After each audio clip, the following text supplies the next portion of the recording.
So, welcome to today's Tuesday talk, everybody. I'm particularly happy to welcome Parul Kumar today, a former German Chancellor Fellow of the Humboldt Foundation who has stayed at the IASS from November 2019 until February 2021. Parul is a lawyer by training and has an additional master's degree in law and economics and has studied in India, Germany, Poland, and Belgium. She has been working for over 10 years on issues particularly related to commercial law and environmental policy. And since March this year, she is now working with a new NGO called Epico Klimainnovation, which is located in Berlin. Today, Parul will present on unpacking the packaging sector, her work at the IASS, and other lessons she has learned from her fellowship. As usual, please be aware that we are recording this session. And now I would like to directly hand over to Parul, please. Thanks, Achim, and thanks to everyone for joining today and for your interest in the topic. As Achim mentioned, I started my fellowship back in 2019 at the end in November, and I actually did another Tuesday talk in December 2019, which was in person on the third floor of the IASS in the canteen, and that was a different time. But I'm also glad to be doing it in this virtual format because we can have more people joining in the conversation. So I'm looking forward to that. So yeah, I think I will just share my screen.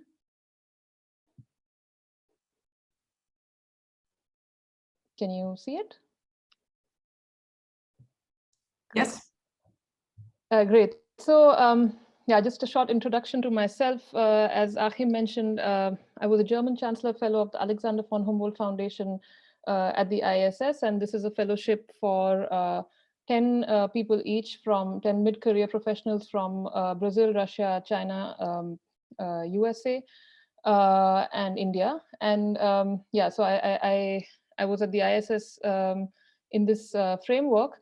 As you can see from the title of my presentation, it's called Unpackaging the Packaging Sector and Other Learnings from My Fellowship. So I plan to actually divide this presentation into two parts. The first part will talk about my research on packaging law. And the second part will actually talk about the unique experience that this fellowship was and what I learned even in terms of experiences and personal growth. I think there are often opportunities to talk about the research aspect of the fellowship. It's also easy to write about that through publications, but it's not always, you don't always have the chance to talk about the other aspects of the fellowship. So I'm really happy to have the opportunity today. Sorry. Yeah. So I'd like to start with a picture that I took in a Berlin supermarket a few months ago, I think it was at the end of last year. I'd just like you to look at this picture for a few seconds, and we're going to come back to it, and maybe you can think about this picture. So I don't know how clear it is, but this is a picture from the Einweg section of a supermarket. So it's labeled as single use. And the bottle itself, the packaging of the bottle says that it's made of 100% recycled PET. So just to start with the context of why it's important to study packaging, because also as I was doing my fellowship, sometimes when I would introduce myself to strangers not working in the field, and I would say, I'm working on packaging, people would be surprised and wonder what a lawyer is doing looking at packaging and what that even means. So just a little bit about the context. In Germany, the per capita packaging waste is higher than the EU average. It's actually the highest in the EU, and it has only been increasing. The Corona crisis has only exacerbated these numbers because when hygiene and safety take center stage, sustainability takes a backseat. And we all know how it's been with more online shopping, more takeaway. So the amount of packaging has only increased in recent times.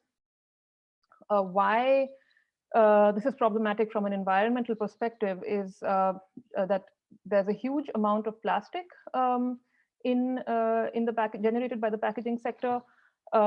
These figures are frankly quite astounding. And so this is one figure that 60% of post-consumer plastic waste is from the packaging sector. And as for one study, if producers and consumers were to do nothing, then by the year 2040, we would have accumulated so much plastic going into the oceans that it could be equivalent to 50 kilos of plastic per meter of the coastline worldwide. This brings me to the framework, I would say, within which I set my research, which is concepts of circular economy. This is basically the idea that resources should be conserved and reused to the extent possible and brought back into the supply chain. Till now, the understanding has not been, the way we've been producing and consuming till now, it has not acknowledged that the economy should not be linear and it should be circular. And this understanding is slowly changing. And the idea of circular economy actually permeates several branches of industry and consumption. At the heart of it is the idea that economic growth should be decoupled from resource use, which again underlines the fact that our resources on the earth are not unlimited. And in this sense, I also find that the principles of circular economy have found resonance also with the zero carbon economy, and there has been a convergence. The other important cornerstone of my research was extended producer responsibility. This is basically the idea that if a producer produces a product, packaging in this case, the producer has the responsibility to see it through the life cycle. It's based on the principle of polluter pays, which is an environmental law principle that places the liability on the producer rather than on municipalities or taxpayers. So the idea is really that the producer takes care of packaging from in a cradle to grave fashion, so to speak. For example, in the German packaging law, the main test or the trigger is in Verkehr bringen. So that means that if a producer places a certain item of packaging on the market, then the producer has to see it through the entire cycle. So the collection or the recycling or reuse, that's up to the producer to do as an obligation, as a legal obligation. This can be passed on, the cost can be passed on to the consumer, and that varies from case to case. So I think these two concepts converge quite nicely in a framework of specific to the waste management world, which is the waste hierarchy. This is the idea that there are certain objectives which find place in a hierarchy. So at the first instance, you should refuse or avoid waste, and then aim to reduce or reuse and recycle, recover, rot, which refers to composting.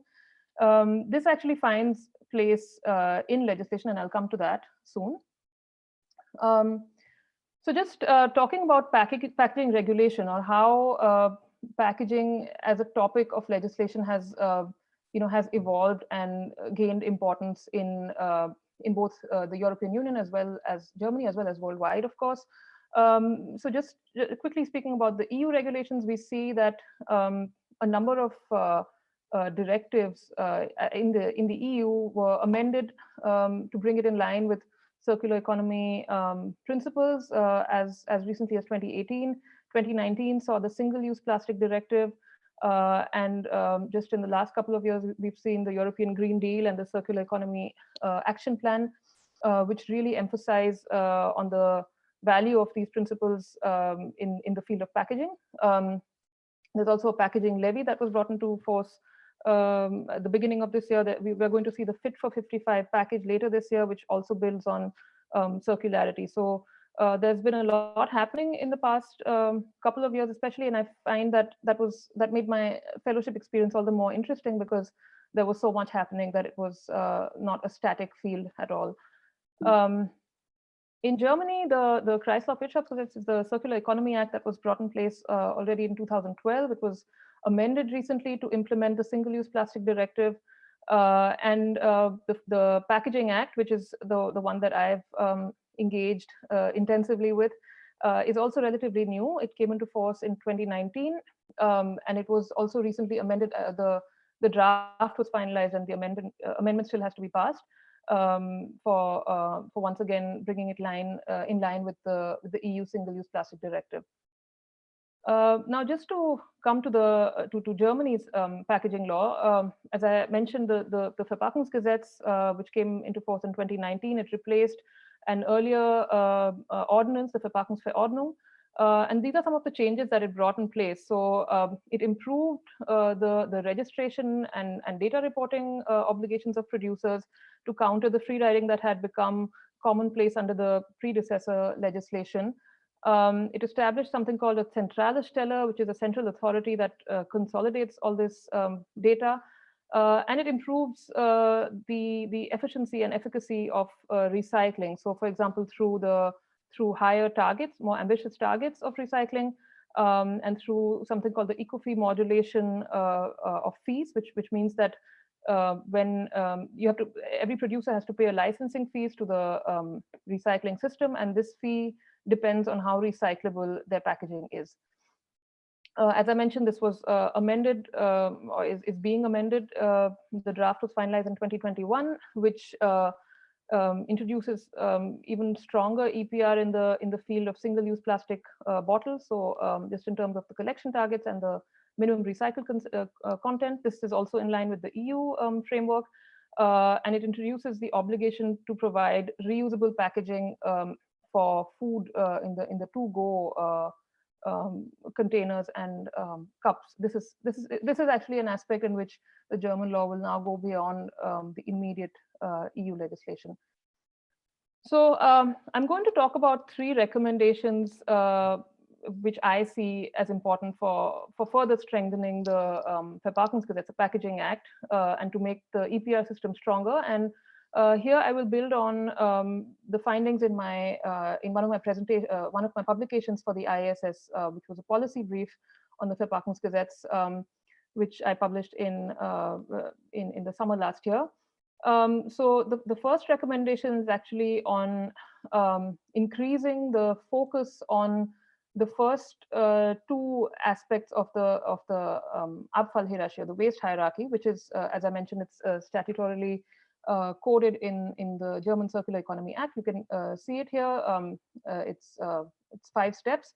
And I find that the Verpackungsgesetz actually concentrates heavily on recycling, which is only at number 3. So although in principle the priority should be on waste avoidance or reduction or reuse, this often takes a backseat, at least in the legislative framework.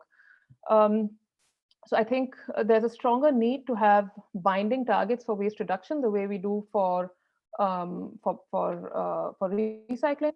And there have been some efforts made by the German government or by the legislation to do this, but I think it comes up short. So just one example is the waste prevention programs, which is something that the Circular Economy Act obligates the state and the federal government to formulate. And this was actually recently published at the beginning of this year. And I think it has a number of interesting and nice practices. It advises consumers, for example, to always carry a bag of their own when they go shopping, and it advises supermarkets to place unpacked goods prominently, and a bunch of nudging mechanisms. But I personally feel this is actually a dangerous trend, because it could have the impact of diluting EPR. So it shouldn't be that recycling is a function of legislative obligation, but waste prevention is just down to voluntary act. So I think I found that a bit problematic. We have seen other efforts. So, for example, the 5-point plan proposed by the Environment Ministry back in 2018, which hasn't been implemented yet, which had some worthy goals, such as reducing superfluous packaging and installing water fountains so that people buy less bottles and things like that. It hasn't yet found a place in legislation. What I do think is promising is that the EU legislation is looking at this as a matter of priority, and we can expect some targets and some concrete measures by the end of the year. which will, of course, in time be translated into German law as well. My second recommendation is for incorporating strong market mechanisms to achieve the ambitious recycling targets. So as I mentioned, the idea of the Verpackungsgesetz is to improve recycling, and it does so in a number of ways, such as the eco-fee modulation. But the reality is that the market for recycled plastic is still it's still very nascent, and the other problem is that virgin plastic is extremely cheap. This gap in prices has only widened due to the Corona crash, and I'll show you a figure in the next slide. So yeah, if you just to visually see the difference in price between recycled plastic and virgin plastic, it's a gap that has only been increasing. So it's obviously not very attractive for producers to incorporate recycled plastic in their packaging. So how do we change this? And one of the obvious answers is, of course, to impose a tax on virgin plastic to make it less attractive to buy. And this can also fulfill the aim of creating some funds for the circular economy. This has actually also found some mention in the European Green Deal. In fact, this kind of tax has already been contemplated in some countries such as Italy, UK, and Spain, and I believe Austria as well. Interestingly enough, the Corona crisis prompted the EU to release a package which will impose a levy on a packaging levy on non-recycled plastic at 80 cents per kilo, and this has already begun. Although, as I understand, there are still some problems in understanding the specifics of this tax, and each country is doing it differently. But this is still good as a starting step. What is, however, interesting is that the proceeds from this packaging levy will not be used for the circular economy. Rather, it will be used for the Corona Recovery Fund. So I think we're still one step away from the target. So yeah, coming back to this picture that I showed you, and I wonder if you had the same thoughts as me, but for me, the three things that are quite striking in this, first of all, just the Einweg sign itself.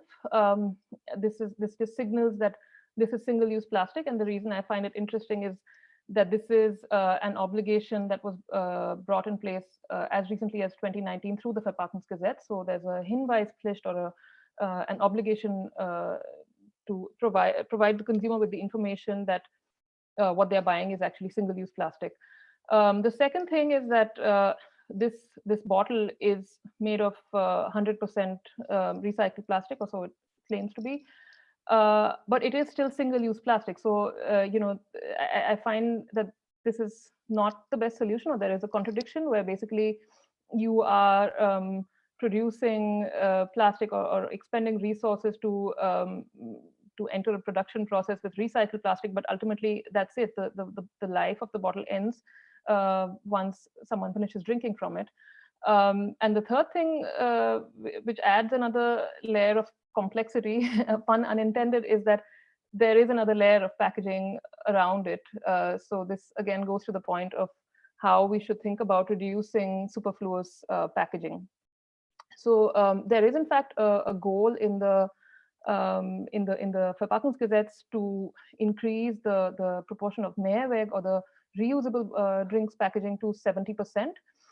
This is, however, not a binding goal. So in contrast to the recycling targets, which are enforceable and binding and have a timeline, a clear timeline, this is not the case with a 70% target, and it's only led to a situation where the share of reusable bottles in the market is declining and not increasing, and we haven't seen any real concrete legislative interventions to change this trend. There were some recent amendments to the Verpackungsgesetz which focused once again on single-use plastic, and I think it's all very well to talk about increasing the collection targets and recycled content of single-use plastic bottles, which is what the amendment does. But there is a need to focus on the Mehrweg system, the reusable bottles, because that is actually a more sustainable option.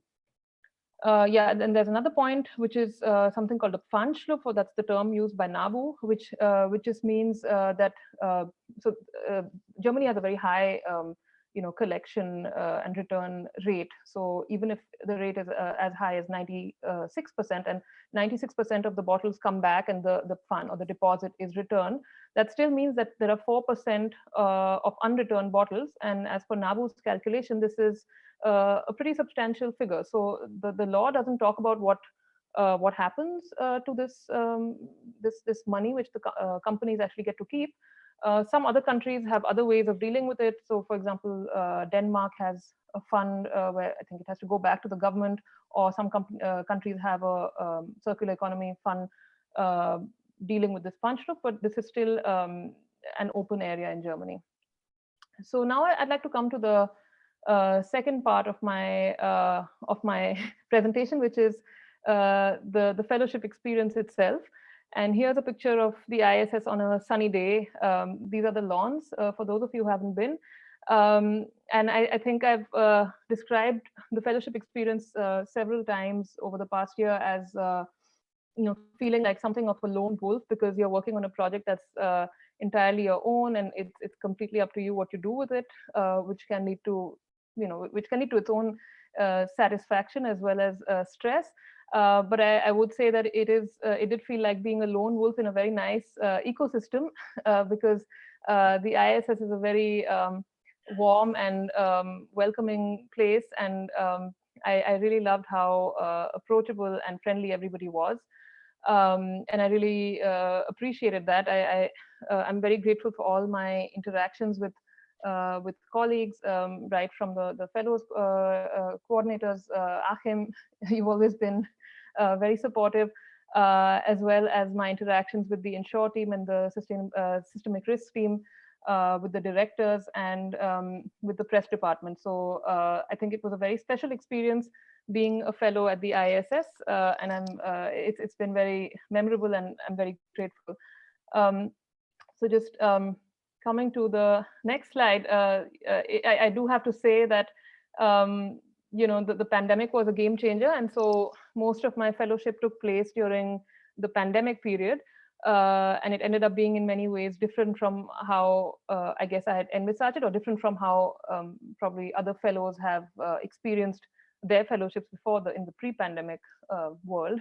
And I think I'm also very, I feel lucky that I had a few months at the IASS before the pandemic, because I really appreciated those in-person interactions, and how you can always have lunch with a new colleague and find out about their work.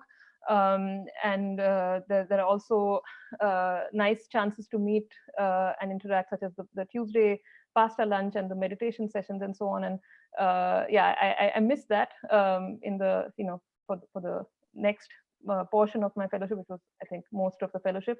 So also just in terms of the fellowship experience and the research, here's a picture of a visit to a sorting and recycling center near Cologne, which was organized by the Duale System, the Grüne Punkt. And that's me with some of my colleagues from my fellowship from Brazil, Russia, and India. We had the chance to go to a sorting center and then a recycling center and really see firsthand what happens to the household waste that we generate. I thought it was a very very rich and educational experience, and I really wish we could have had some more of these. It's just that this was in the middle of February, and soon after that everything changed. So this was the first and last such trip that I could make. And around this time, in fact, I was also accepted to speak at a conference in Freiburg. But then by the time the conference came around, we were well into the pandemic, and this happened on Zoom.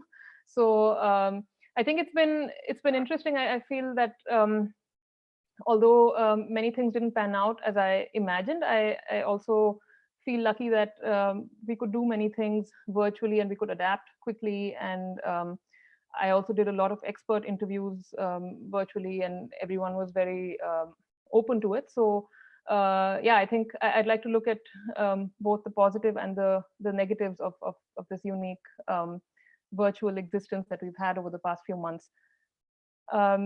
So just to speak briefly about the tangible outcomes of my fellowship, as I mentioned, I published this policy brief, which I published in both English and in German. And then there was a discussion paper on the EU position I presented at this conference, which I just mentioned. I also had the chance to publish a few blogs, and I'm really grateful to the press team for letting me publish in both German and English. And this required, of course, that they were very supportive and patient with my German even. And I also really appreciated that I had the freedom to write on topics that had nothing to do with my project, and I could even take a break from thinking about packaging. So I published one blog on the mask in the Corona crisis, talking about the social, moral, legal aspects. I wrote on an EU amendment on dairy packaging, which was not strictly connected to my project, but just a topic I felt strongly about. So I really enjoyed producing these tangible outcomes. But I would also like to speak about the intangible outcomes. And I think back sometimes to this conversation I had with Achim, actually. I don't know when it was, but several months ago. And I think this is when I was still figuring out what I want to publish. And I asked Achim, what do you think is the outcome of a successful fellowship? And he said, well, that just depends on how you define a successful fellowship. And I think over time, I have come to place great importance on these intangible aspects of the fellowship, not just the publications, but the personal growth and learning that one has a chance to do. And I also think that, as I mentioned, there isn't always a chance to speak about these outcomes, and I'd like to do that today. So just to start with how this fellowship is a unique time to even get to know yourself better. So just as a background to the Alexander von Humboldt fellowship format, I actually, not just me, but any fellow of the Alexander von Humboldt does not have any deliverables, so to speak, except for a 5-page report at the end of the fellowship talking about reflections on being in Germany and working on this project. And I think that's actually so unique. And I want to say something about the inherent value of such a framework, in addition to, of course, the tangible outputs that I discussed. Because I think this is really a time for each fellow to discover his or her strengths and weaknesses and find out what they like doing best. I think in my case, I found that I started thinking about work and productivity also in the framework of so much flexibility and freedom. I think I started thinking about work and productivity in a different way from what I had been trained to do in the past in my career. Well, and just as background, I've spent most of my career working in law firms, which are often high stress environments, very output oriented, and it's all about long hours. And I think I started thinking about work in a more qualitative way rather than a quantitative way. And I think it's nice to have had the chance and the space to do that. The second point is about flexibility with your expectations. And I think most fellows will find that they end up deviating somewhat from what they initially set out to do, which I think is totally fine. In my case, my project was titled Managing India's Plastic Waste Lessons from Germany. And I intended this to be a linear journey where I studied the position in Germany and the EU, and then I start comparing it to India. And in the end, I produced some big paper. I didn't actually get to do that because I didn't get the chance to engage with the Indian position in detail, although I'm familiar with it. But I think it was also just such a dynamic time to be studying the packaging legal sector in Germany and the EU. Every few weeks, something new was happening, and I found it important to respond to that, even through my writing. And I think just this idea of being flexible with expectations became very clear to everyone when the pandemic hit, because that was a completely unforeseen event, and it forced us to do things differently and be at peace with that. So I think this is one big learning from the fellowship as well. And then just to come back to this point about what the tangible output should be. So like I mentioned, what I envisaged was a very long journal paper at the end, where perhaps I compare the German position and the EU position and the Indian legal position. I didn't do such a such a long paper. Instead, I just did shorter publications throughout my fellowship, and I think I was perfectly happy with that. I also remember a Tuesday talk by a former fellow, Elizabeth Dirth, who had also published a policy brief at the end of her fellowship in 2019. And one of the things she said, which I think stayed with me, was that she regretted publishing the policy brief at the end of her fellowship because she didn't have then the time to discuss it or for outreach. And somehow they stayed with me, and I'm glad I published throughout in a way that also helped. I think it also helped when I approached people for conversations and I told them, hey, this is what I've done. And I think you just you get taken a bit more seriously, or you have something to engage with. You have some starting points. So I think this is also another point about flexibility, that I think everyone should be flexible about their tangible outputs and maybe even let it evolve with the fellowship. And it doesn't even have to be a publication. It can be, it can be a video, or it can be a conference, it can be a podcast, it can be anything. And that again only underlines the point about what a big privilege it is to have so much flexibility.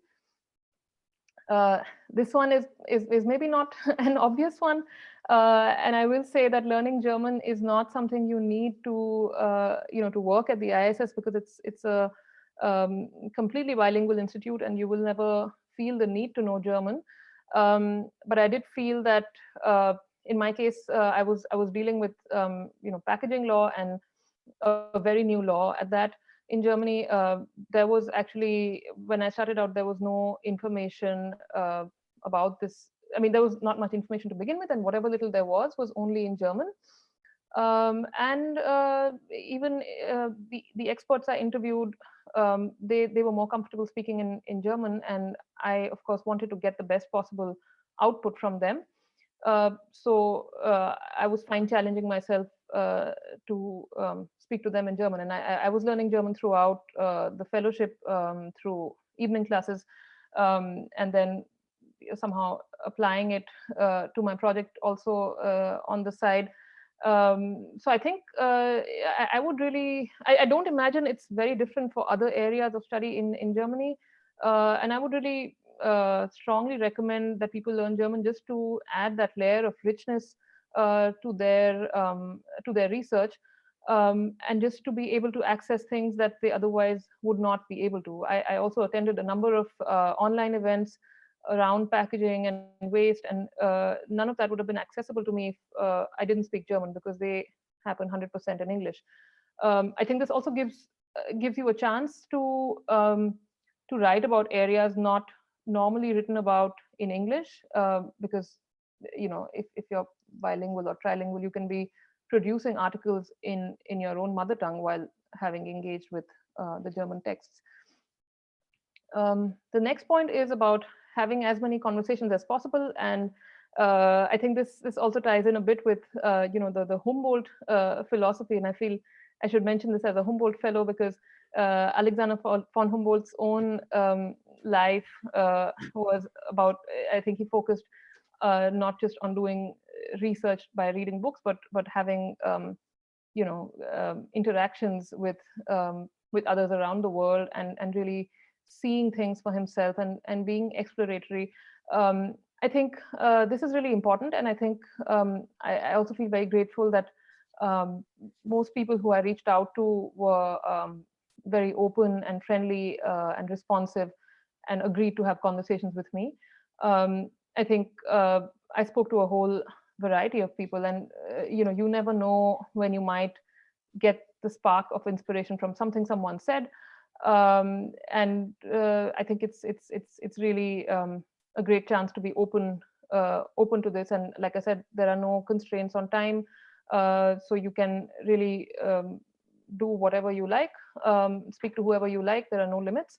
I think this was very important and a unique part of the fellowship.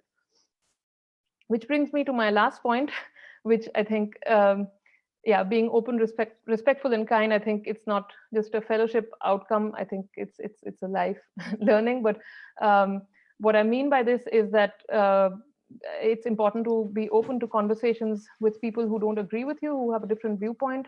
I think it's also enriching to be challenged by different viewpoints, and you can do the same by challenging them. And I think it's important to do this in a kind and respectful way. These are people who've probably taken the time to speak to you, no matter what their opinions are.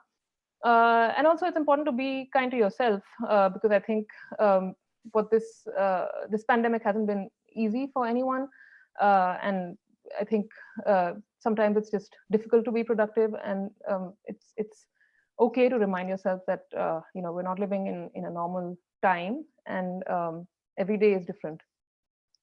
So that's it from me. And if you would like to discuss anything further, yeah, of course, we will do it right now. But later on as well, you can email me, or if you'd like to read any of my publications, they are all on the IASS website.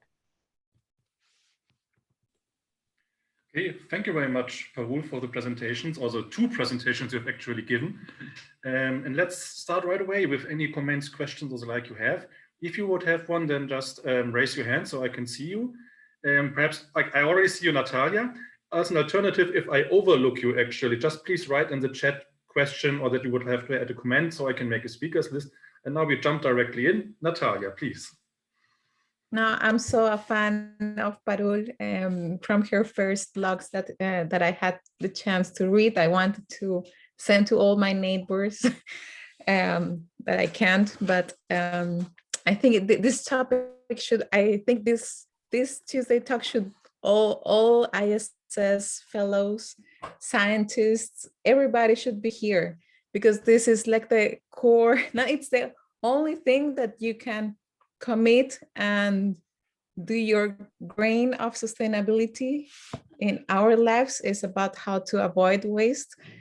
It's a struggle at home personally from my background, and I'm also amazed how the German law, if I see that I live in my green space, and I dream about been living here in Germany as a world of a from a sustainable perspective, and at the end to see that it is not like that, and that it's still so much to be done. It is really a struggle. And I think first to congratulate you for your work. I agree that you have been incredibly productive, and you have been inspiring at top level, like very like bringing all this, I would say, like politics digest that you did with your blogs on what is happening at policy level, and then what could be done and what could be solutions. Even you can forward those blogs and your work back to the Senate and say, like, this, now please do this. I think for now, like solutions or creative ideas, you can even do video blogs or cartoons, or like for daily life, or that people can share. And I wish you like a very successful career. And I think the best result that you can add is to inspire others to go free waste, like, how does it, no waste life. So that's, I don't have questions. I just have like congratulate you and just echo your work. Thanks, Natalia. That's so nice of you. And I have to say that although I have been researching intensively in this area, I know we exchanged some emails about this, and I actually find it inspiring that you managed to come close to adopting the zero waste lifestyle in your personal life, which I feel is still lacking in my case. So I think there's a lot to learn from you on that. No, I haven't been successful. Not when I have my parents-in-law visiting. I think there is also some generations that when they come from Italy and they want to buy things, and yeah, you know, like there is this struggle about consumption also in Colombia, and to be incredibly to go no waste, you have to have such a discipline, like to have schedules or to say no to really simple things.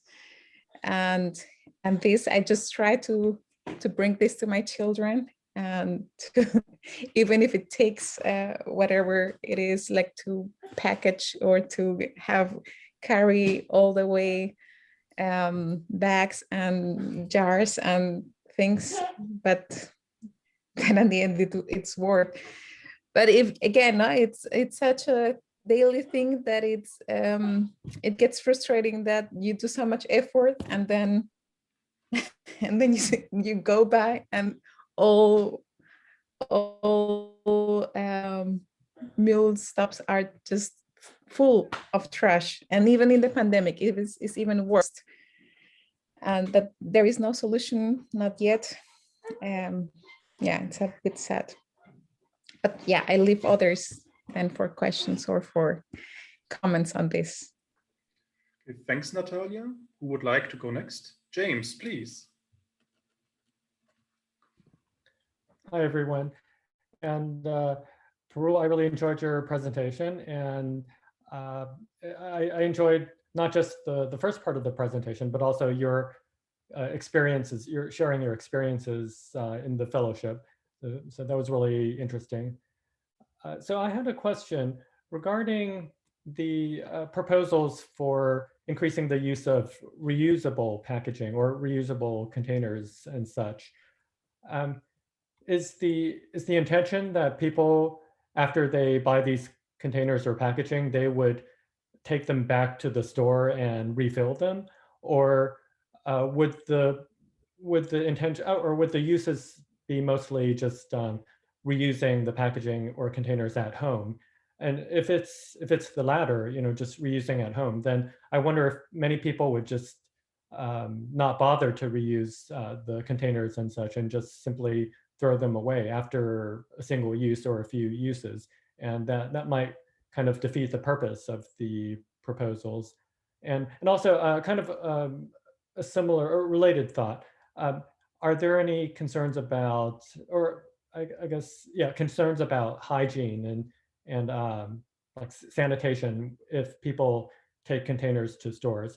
You know, I try to do that whenever I can, but then during the pandemic, I was a little worried that, you know, stores might not be happy to accept my containers when I take them back to the store, because they might be afraid of contamination or something.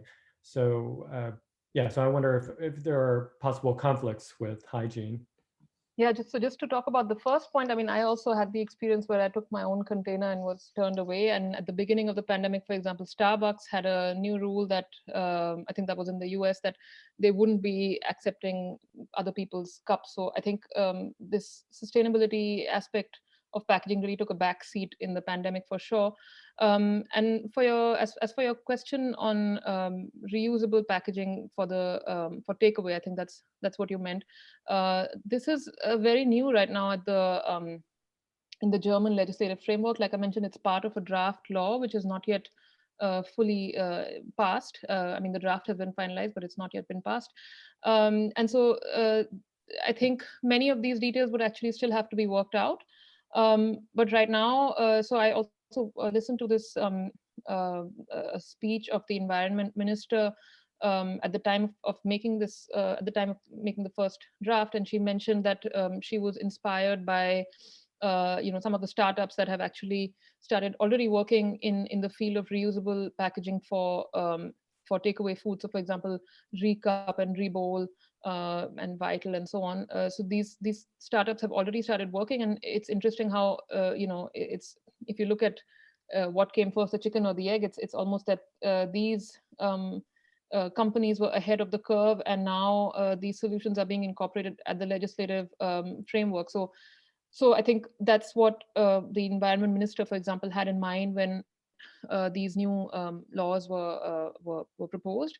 But I think it's not to say that once reuse becomes more of a mainstream mechanism, then what's to stop people from bringing their own containers?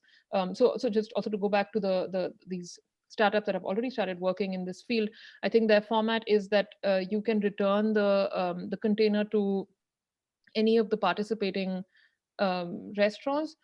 But I think they also try to do it in a way that disincentivizes someone just keeping that packaging at home instead of reusing it. So there's always a deposit attached to it. And I think there are 2 or 3 different ways of doing this, and different companies are trying different things. So yeah, I think the idea is definitely to bring it back into circulation rather than just creating a pile of reusable packaging at home. But I think it's still early. We'll see how it plays out. I see. That's exciting. Thanks. Thanks, James. And Parul, who would like to go next?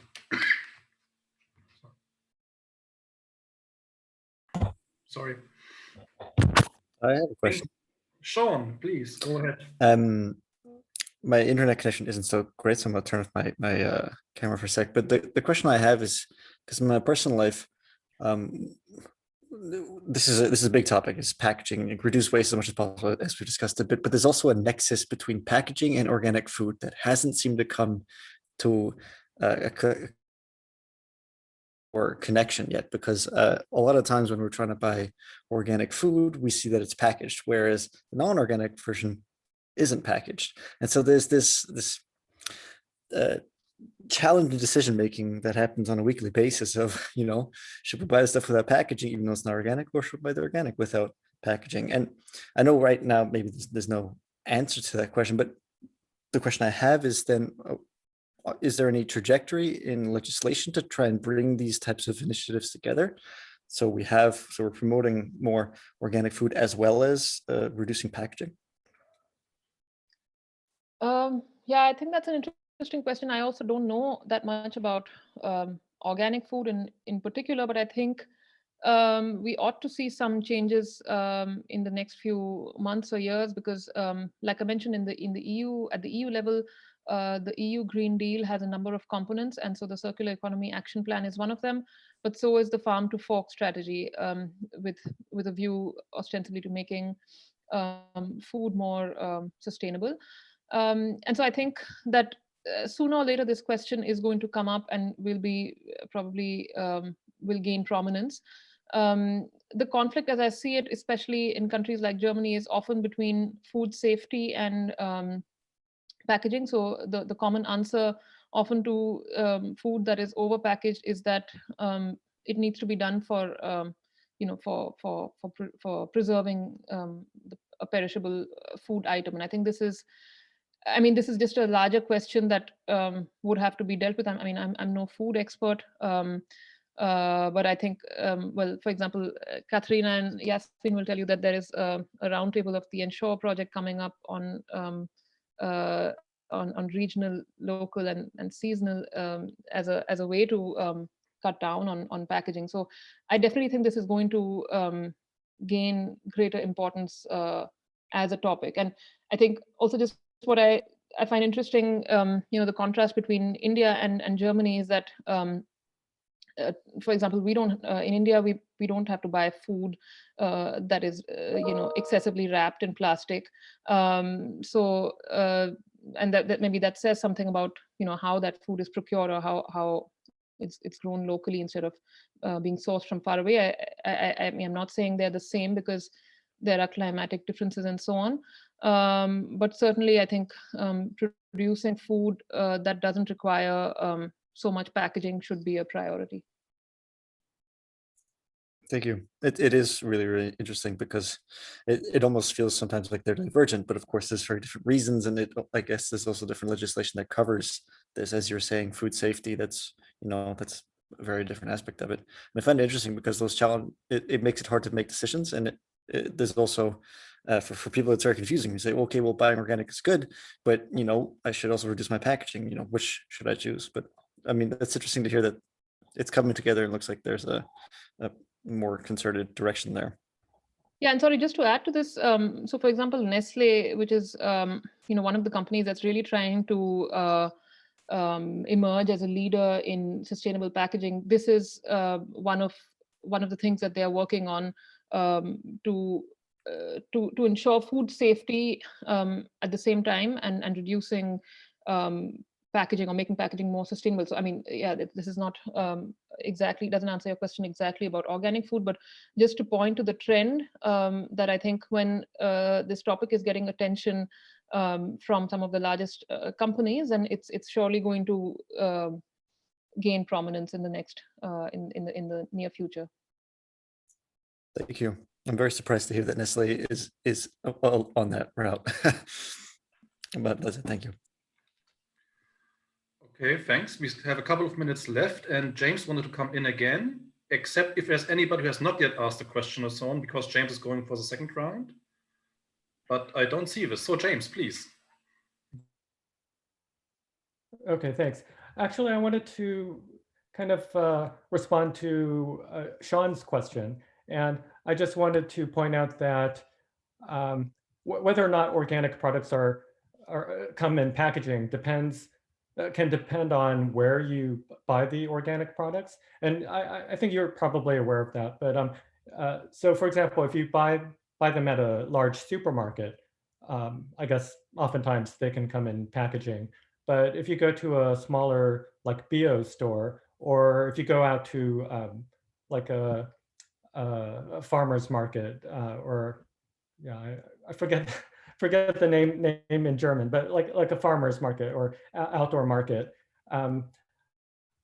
generally like yeah, the produce there does not come in packaging, and so you would bring your own packaging, or if you don't have your own packaging, you can ask for packaging from the vendor or get it from the store. But yeah, oftentimes the products in those kinds of markets do not come in packaging.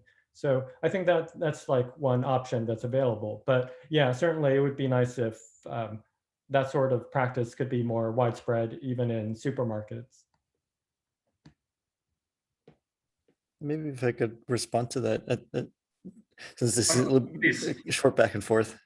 Yeah, no, totally. I think my question is more oriented towards something that's easy for everyone, right? Because of course, a lot of these options aren't necessarily as available.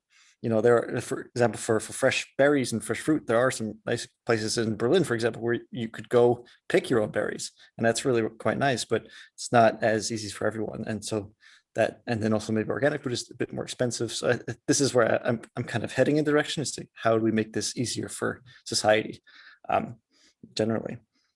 But yeah, I do. We try to do as best we can, as you say, to go get the organic food where, or just food generally where it's not packaged.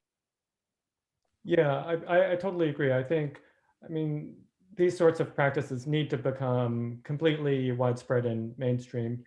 And actually, though, I mean, here in the US, there are some promising changes. For example, a lot of farmers markets here are now accepting food stamps. So these are government subsidized, I guess, like vouchers for foods that lower income people can receive. And previously, people who got these food stamps, they would mostly just spend them at grocery stores or convenience stores and often get very low quality food. But now more and more farmers markets are accepting these food stamps. So, and in fact, they're even sometimes increasing the value of these food stamps, for example, doubling the value of the food stamps, so that even though the produce at farmers markets can be more expensive, people with these food stamps, they can now afford to buy the produce at farmers markets. So that's one really encouraging trend. Thanks. We have already reached the end of today's session, but there's time for one short last question, comment, or otherwise Parul would have the final word of today. There is a question I see, yes, from Abhimanyu, if you would like to show your face. Otherwise, I mean, we can all read it in the chat now. Shall I answer already? Yeah. Yeah, so thanks for the question, Abhimanyu. I think, like I mentioned, some of the new legislative changes have focused on single-use plastic. So there's an EU-wide ban on certain kinds of single-use plastic. So I know things like straws and cutlery and yeah, cups and things like that. So that's coming into place later this year already in July. So I think, yeah, that could be a big change. But I think one of the things that's often said is that, and maybe I sound very critical, but that the single-use plastic directive is just a low-hanging fruit. So this is something we should do anyway, and we should focus on some of the other aspects of packaging as well. And I think in Germany, or I think in many industrialized countries, the packaging waste is generated at the household level, which you may not think of as the typical single-use plastic, but it is very present and very real.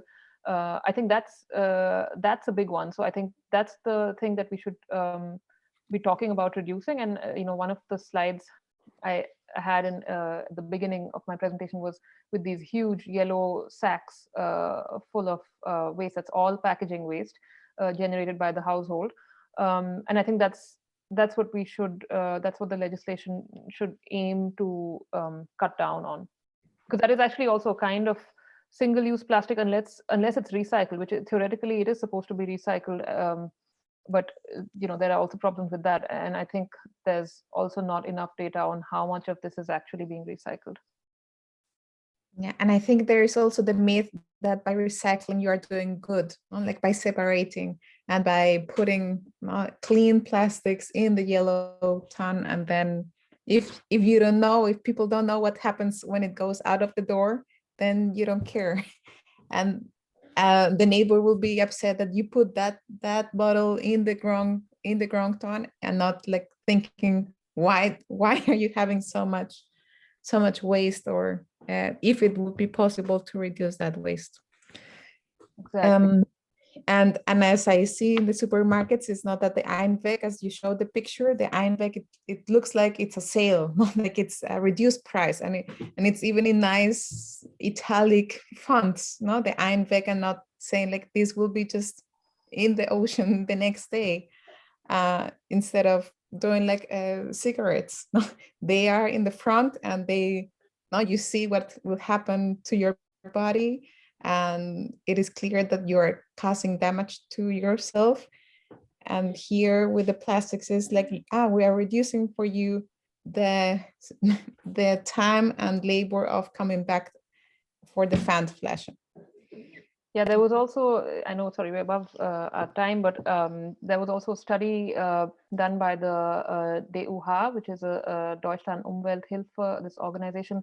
And I also had a conversation with someone there, and I found it interesting that they basically found that discounters like Aldi and Lidl have managed to bring down the prices of single-use plastic water bottles, just because they can subsidize that with their other sales and their other profits. That it's really been a race to the bottom, if we can call it that. It's these cheap mineral water bottles don't represent the true cost to the environment. Okay, thank you, Parul. Indeed, it's shortly after 3 p.m., but I think it is a very interesting point, and possibly something which will go on for the next years, and it is something to be worked on quite a lot. The Ensure team, as you mentioned, is already working on a roundtable on the topic. It would be great actually to learn more about that in a future event. Having said that, thank you very much again, Parul, for your both presentations, and I hope we stay in touch one way or the other on this or other topics. And otherwise, I would say you all have a great weekend and see you soon also, one way or the other. Bye. Thanks so much, and thanks for listening. Bye. Bye, Parul. Thank